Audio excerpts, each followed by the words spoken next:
Assalamualaikum warahmatullahi wabarakatuh. Subhanallah walakal hamdu la haula wala quwata illa billahil aliyil azim. Jadi ilmunya ikhlas, ilmunya bersyukur, ilmunya neriman itu enggak mudah. Jadi banyak orang bisa menguraikan bagaimana kita itu harus bersyukur, kita itu harus ikhlas, kita itu harus neriman. Tetapi di dalam ilmunya, jadi bersyukur atau neriman atau ikhlas, apa yang kita peroleh itu harus kita syukuri pada teorinya. Harus kita ikhlaskan. Setiap amal ibadah meskipun itu kecil, meskipun itu besar, amal ibadah itu harus kita ikhlaskan. Yang artinya ikhlas itu mengawali dengan kegiatan itu penuh dengan persiapan, penuh dengan kekuatan. Jadi jika kita tidak mempunyai kekuatan pada mengawali sesuatu itu, maka tidak akan muncul rasa ikhlas. Karena apa? Kita masih merasa kekurangan tanpa kekuatan itu. Jadi bagaimana kita susun kekuatan yang kita miliki itu supaya di akhir amal yang kita kerjakan nanti menumbuhkan rasa ikhlas. Jadi tidak mudah dalam keadaan lemah, memang kita tidak bisa ikhlas. Tetapi di balik itu, di dalam keadaan kuat, maka rasa ikhlas itu akan cepat tumbuh di dalam keseharian kita sehingga kita mempunyai amal ibadah dan tabungan amal ibadah yang banyak. Al-ikhlasu bil lisan. Jadi ikhlas itu bisa diucapkan dengan lisan. Jadi dengan kata-kata doa misalnya barakallah. Jadi kita mengucapkan kata semoga berkah ini mendapat limpahan yang lebih terhadap kita semuanya karena pertolongan Allah. Contohnya dengan lisan. Al-ikhlasu bil fikri. Jadi al-ikhlas itu bila kita selidiki dengan pikiran. Jadi saya tadi ikhlas dan apa yang harus saya pikirkan untuk memperdalam rasa keikhlasan saya ini. Jadi ikhlas itu bisa ditampilkan melalui pikiran. Jadi orang yang berpikir itu biasanya diam tanpa suara. Karena zikru fikri atau beringat kepada Allah misalnya dengan pikiran itu biasanya dengan diam. Dengan apalagi dengan lisan. Yang ketiga yaitu ikhlasu bil qalbi, yaitu ikhlas dengan hati. Jadi jika kita sudah berpikir, kita mengemasi bagaimana teori kita ya, melangkah mulai awal ke tahap berikutnya, ke tahap sampai kita berhasil dan merasa ikhlas. Itu merupakan kunci keberhasilan kita mendekatkan diri kepada Allah dengan rasa dan kekuatan. Bagaimana kita menyusun kekuatan diri kita agar rasa ikhlas itu tumbuh, itu yang penting. Jadi ada 3, al-ikhlasu bil fikri, al-ikhlasu bil lisan, dan al-ikhlasu bil qalbi. Dan yang terakhir yaitu al-ikhlasu bil amal ya. Jadi kalau sudah kita bisa mengatakan, bisa memikirkan, bisa merasakan dengan hati, jadi kita mengaplikasikan rasa ikhlas itu dengan amal. Misalnya setelah bersedekah kita mengingat tata cara ibadah dan nanti pada waktunya kita jalankan. sholat misalnya.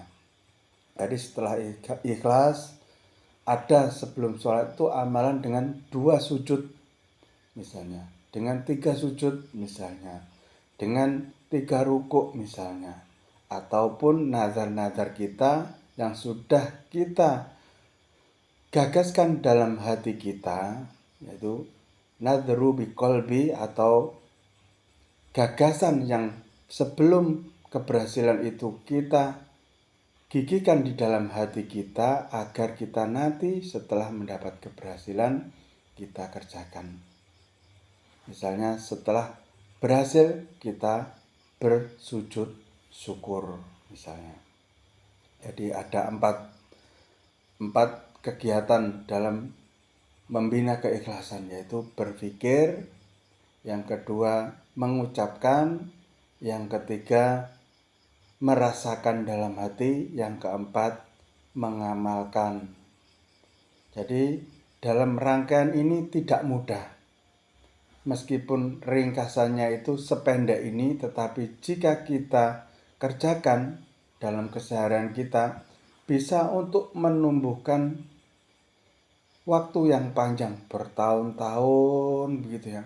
Kita membangun apa? Membangun akhlak. Ala bidzikrillahi tatmainnal qulub, ya. Ada kata-kata seperti itu. Jadi di atas ingatan kita kepada Allah itu, alangkah baiknya jika itu kita rasakan dengan hati kita, begitu maksudnya. Jadi jangan sampai rasa ikhlas itu tidak kita rasakan. Jadi yang membuat kita bertambah gigih untuk berusaha itu adalah rasa ikhlas kita. Jadi rasa ikhlas itu membangkitkan, artinya seperti itu. Jadi dengan apa? Tholabul ilmi, dengan memperbanyak kegigihan atau berpikir, mengucapkan, karena ucapan itu adalah doa, berpikir itu adalah merancang, supaya kita dipersiapkan untuk menyusuri suatu tujuan dan mencapai keberhasilan.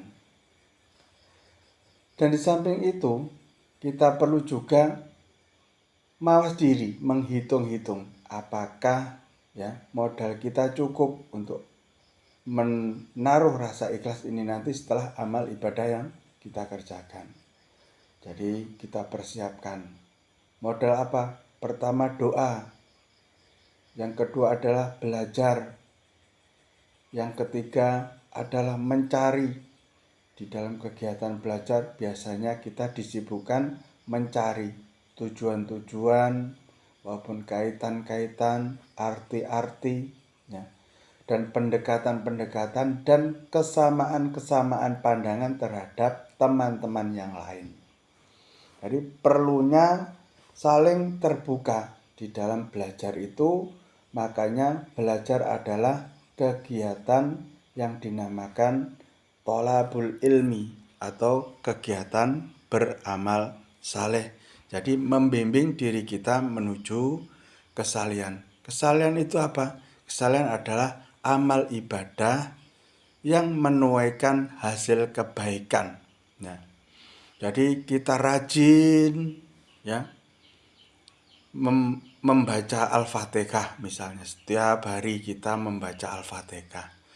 Setiap hari kita membiasakan memakai songkok misalnya.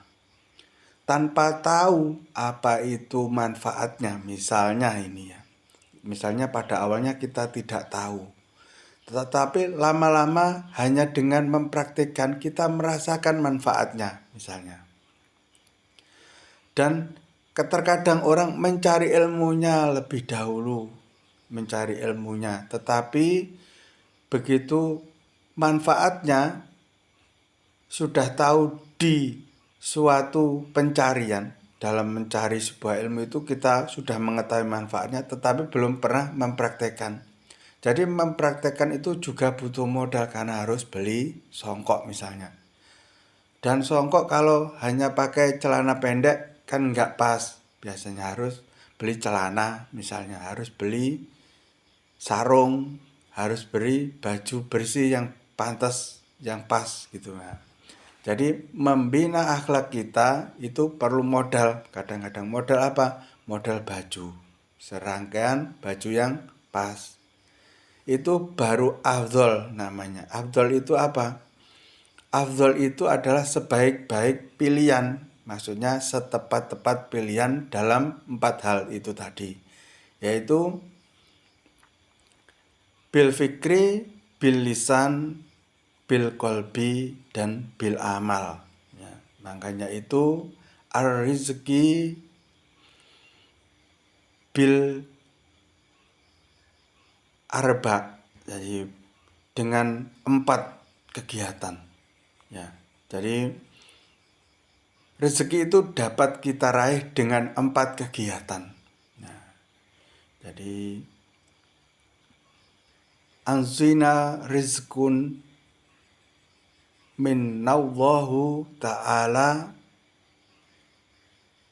ala ana bi arba'ina amalin.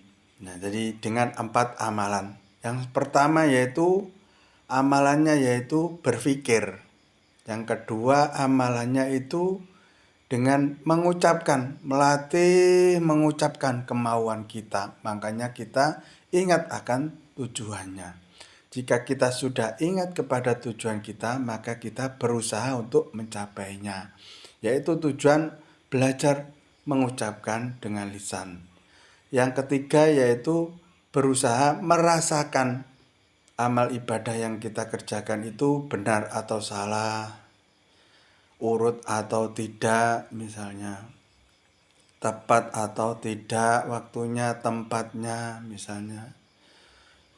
Bagaimana tata caranya dirasakan, enak apa tidak, jika tidak enak kita betulkan dengan cara mengubah gerakan yang lebih enak, itu namanya dirasakan dengan hati. Yang keempat yaitu jika sudah penuh yang 3 ini tinggal melanjutkan mengulang-ulangi atau tinggal mengamalkan saja. Begitu maksudnya. Jika sudah lengkap keempat-empatnya ini, jadi kita tinggal menilai bagaimana hasilnya nanti. Begitulah akhir apa yang dapat saya sampaikan pada malam hari ini. Semoga lebih bermanfaat kepada para pemirsa semuanya. Saya akhiri, assalamualaikum warahmatullahi wabarakatuh.